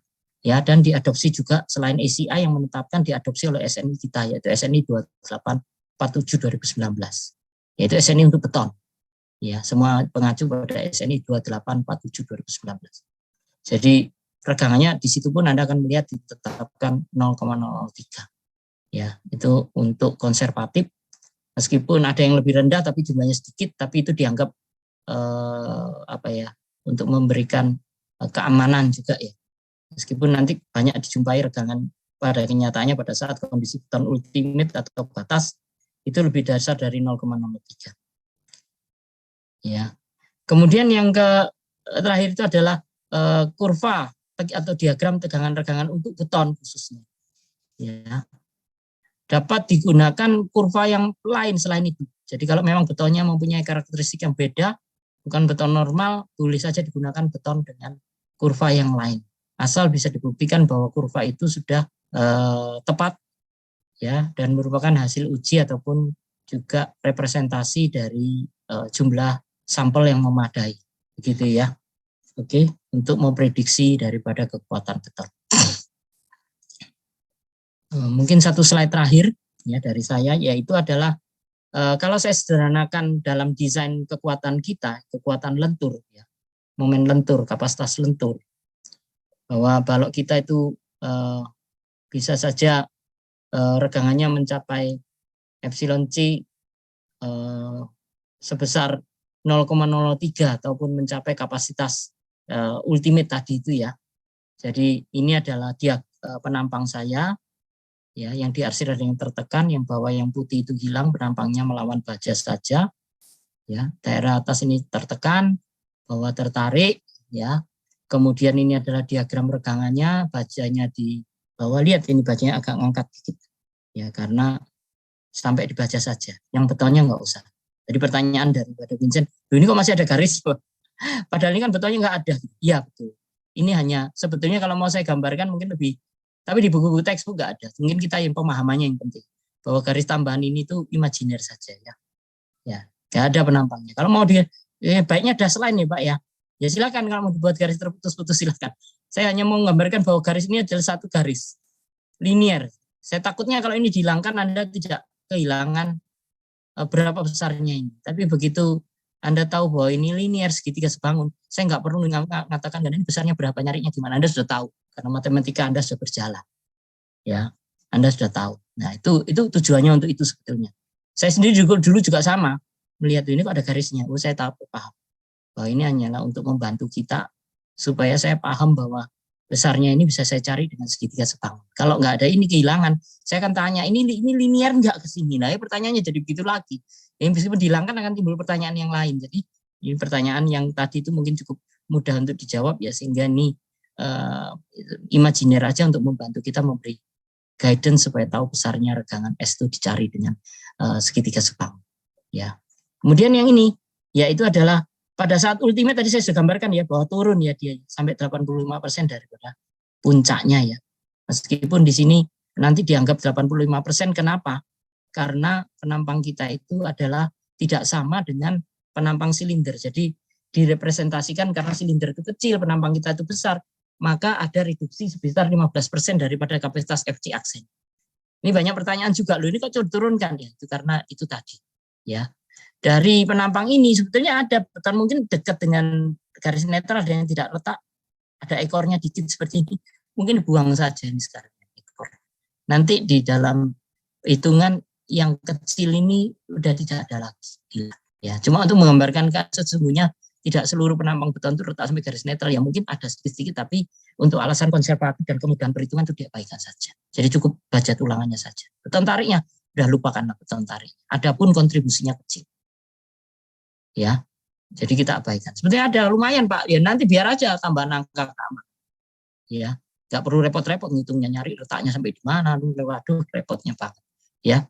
Jadi sudah diabaikan saja beton tekannya. Dianggap kondisi ultimate-nya tadi pada saat ultimate kurvanya sudah turun 85% dan juga puncaknya juga dianggap 85%, C-nya bisa dicari. Nah, kalau saya tanya, cari C-nya gimana Pak caranya? Ya harus tahu luasan kurva ini. Waduh. Gimana cara mendapatkan luasan kurva lengkung ini? Kalau Anda menguasai kalkulus, mungkin buat sebagian orang kalkulus ini sudah mimpi buruk ya. Ya, mau dijadikan sejarah saja, jangan diungkit-ungkit lagi ya. Sejarah masa lalu.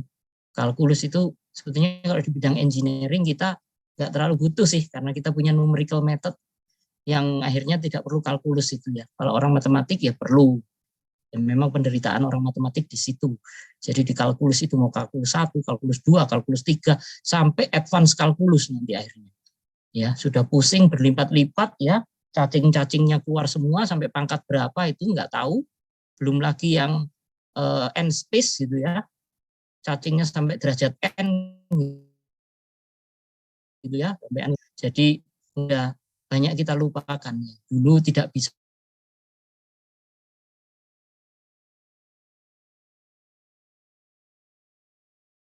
sekarang tambah kalkulus ya, si kalkulus dari kalkulus kita sederhana saja. Kalau ditanya Pak ini luasannya gimana caranya? Waduh Pak kalkulus itu Pak pakai integral. Waduh integral. Jadi ada yang kita bisa juga menggunakan integrasi numerik, tapi butuh bantuan running iterasi daripada program komputer ya. Ya kita sederhanakan saja. Maka Whitney menyarankan untuk desainer jangan repot-repot lah, bingung soal kalkulus lah. Gimana caranya Whitney? Nah, begini caranya, yaitu luasan ini oleh Whitney yang melakukan integral. Kemudian sama Whitney dicarikan padanannya. Ya, luasan yang kurva diintegralkan oleh Whitney, biarlah Whitney yang menderita, kita yang menikmati gitu kan ya. Ini luasan kurva ini dicari integralnya oleh Whitney, kemudian dikomparasikan atau diequilibriumkan dengan luasan segi 4. Dan konsep dalil Whitney adalah gaya C dengan gaya C harus sama. Itu yang pertama. Kemudian lokasi daripada titik berat gaya C harus sama. Hanya itu dalilnya. Ya. Kenapa kok begitu? Karena selama C-nya sama, lengannya sama, maka momennya sama. Betul ya? Betul. Karena ini kan kopel. Kalau di fisika, ya mekanik, ini kopel gaya. Kopel gaya tinggal dikalikan salah satu gaya, dipilih aja sama kita, asal sama, equilibrium. Mau pilih T, mau pilih C, kalikan dengan lengannya ya pasti sama. Ya, kalikan dengan lever armnya ya pasti sama. Ya, momen kopelnya istilahnya, coupling moment. Ya, ini kan kopel momen ini. Ya kan? Karena C-nya sama, lengannya sama, momennya sama. Ngapain ngitung yang ini gitu. Maka Whitney menyarankan bahwa disederhanakan oleh Whitney, diberikan faktor kalibrasi ya, bahwa Anda harus mencari nilai A dulu. A itu apa? A itu adalah tinggi daripada kotaknya ini. Ini sebetulnya bukan persegi saja, tapi kotak karena 3 dimensi. Kalau saya boleh gambarkan, penampang saya kan arahnya melintang ke sana. Jadi ini kotaknya di volume nanti. Makanya disebutnya sebagai blok. Bloknya apa? Blok tegangan, karena itu stres. Tegangan, blok stres. Ya. Jadi kalau Anda lihat di bahasa Inggrisnya ya stress block ya. Atau blok stres juga bisa. Jadi tegangan blok atau blok tegangan. Terserah Anda nyebutnya ya. Ya. Kalau di bahasa Indonesia juga kita ada yang menyebutnya blok tegangan, ada yang tegangan blok ya, boleh-boleh saja. Sama saja, yang dimaksud itu adalah satu blok. Blok itu adalah satu kotak ya. Jadi kalau satu kotak ada luasan, ada volume biasanya, bisa begitu. Jadi kalau perumahan biasanya blok apa? Blok AU satu blok. Bukan satu bidang, satu garis, bukan. Tapi satu luasan atau satu daerah tertentu. Bloknya itu seperti blok stres, satu blok stres. Ya, angker blok ya satu blok volume sebetulnya. Ya. Jadi blok stres ini karena punya luasan, punya lebar bisa dicari ya. Tapi tingginya berapa? Tingginya harus A. A adalah beta 1C. Beta 1 ini adalah faktor kalibrasi atau konversi yang diusulkan oleh Whitney. Ya, nanti Anda cari di bagian slide saya berikutnya ada beta 1 di SNI 2847 juga 2019 ada, di ICE 318 juga ada beta 1. Ya. Ini sudah dijadikan rumus oleh Whitney dan batasan. Jadi kita tinggal lihat. Lalu kenapa kok perlu A ini? Karena blok ini kalau persegi pasti tingginya itu di tengah-tengah. Titik beratnya. Ya pasti dong. Kalau kurva ini, garis netral ini cokaknya atasnya nggak sama. Ya kalau kurvanya simetri, dia di tengah-tengah. Karena kurvanya nggak simetri, dia lebih. Kalau jadikan blok stres tingginya sama, maka kotak saya akan terangkat. Tidak mungkin sampai dengan garis netral. Kalau tempat netral lebih tinggi. Tidak di tengah-tengah. Ya, blok stres saya itu adalah di sini. Nah, ini tujuannya A ini adalah untuk supaya titik berat daripada C-nya itu sama. Ya, sehingga beta 1 ini nilainya pasti lebih kecil dari 1. Sehingga dikalikan C, maka nilai A adalah pasti lebih kecil daripada C. C adalah apa? C adalah tinggi daripada sumber netralnya. Ingat itu. Ya. Ya, setelah dapat ini gimana? Ya udah, tinggal ini dikalikan ini. Ya, ini dikalikan A dikalikan dengan lebar. Sudah dapat C. Dan C ini nilainya harus sama dengan T. Ya, ya. Ini konsepnya untuk menemukan apa faktornya untuk mendapatkan besarnya masing-masing, termasuk blok stresnya. Tapi ini mungkin sudah tidak usah saja. Ya, kalau Anda mau belajar lebih jauh, Anda baru baca, Anda baca-baca sendiri lah. Tapi kalau Anda interest, baru Anda tanya sama saya. Jadi intinya seperti ini. Bentuk ini supaya 3 dimensi supaya jelas, ya, dimodelkan menjadi bentuk ini. Nah, terangkat dikit itu ada A-nya, ya. Jadi ini supaya kelihatan volumenya, ya. Jadi C dikalikan dengan ini. C-nya gimana, Pak? Ya, ini kan tadi 0,85 FC aksen. Iya. B-nya lebarnya ini. A-nya ini. Oh, berarti volumenya ini. Iya. Volume itu kan sama dengan kalau volume tegangan kan sama dengan gaya. Ya, C sama dengan T ya. Nah, sampai di situ. Oke. Sampai di situ ada yang mau ditanyakan. Nah, tinggi itunya berapa? Tinggi C-nya A per 2. Karena tinggi bloknya A, maka tinggi C-nya dengan mudah A per 2. Terus mencari C-nya mudah. Perlu integral? Enggak perlu. Kan panjang kali lebar kali tinggi. Sudah bentuk blok kotak.